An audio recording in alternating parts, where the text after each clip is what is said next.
when it comes to style, approach, process, I think there's no one size fits all kind of thing. I think you need to adapt everything to your context, to your situations, to the type of products you work on, to the type of companies you work in.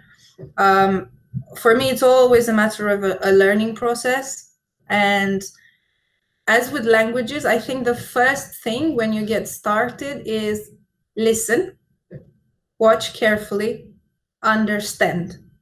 Once you've started listening carefully, the people around you, the way they speak, the way they interact, the problems they have, the needs they have, then you get a bigger picture, you get a better understanding, you learn how they communicate with each other and how you can adapt your communication style to that, how you can adapt your knowledge and your expertise to be able to engage with them and ultimately help them, because that's what we do as product managers. We help people, right? I always have this idea in my mind, which comes from a book I read a while ago, which is around delivering happiness.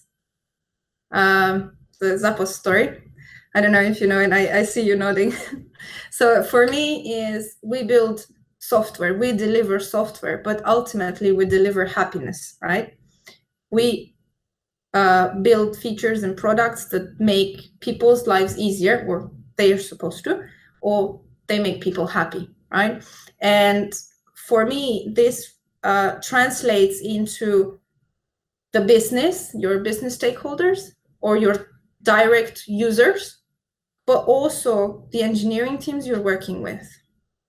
I think the moment you work with your engineering teams as a product manager, and you clearly explain to everyone, well, this is our objective, this is our goal, this is what we are working on together, this is what we want to achieve, and by achieving X, we will make people happy.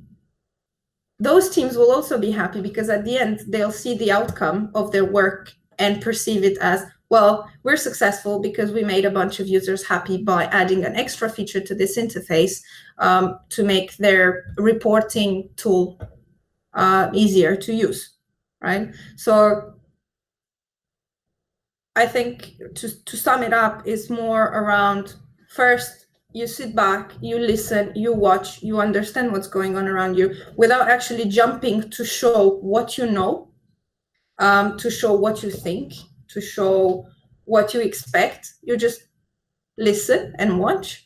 Once you understand, you might end up having a lot of questions, so you start asking questions around to get a better picture. But once you understand what's going on around you, then you can start interacting with people, but adapt your style of communication to what they have and how they communicate. On the commercial side, on the sales side, you will discuss differently than what you will discuss with your architect, for example, in the engineering team. The final objective is the same at the end of the day, right? It's, you need to build something that fits in the business strategy. The business looks at the ROI. We all work in the same path, doing different things, but we all should have that same common goal.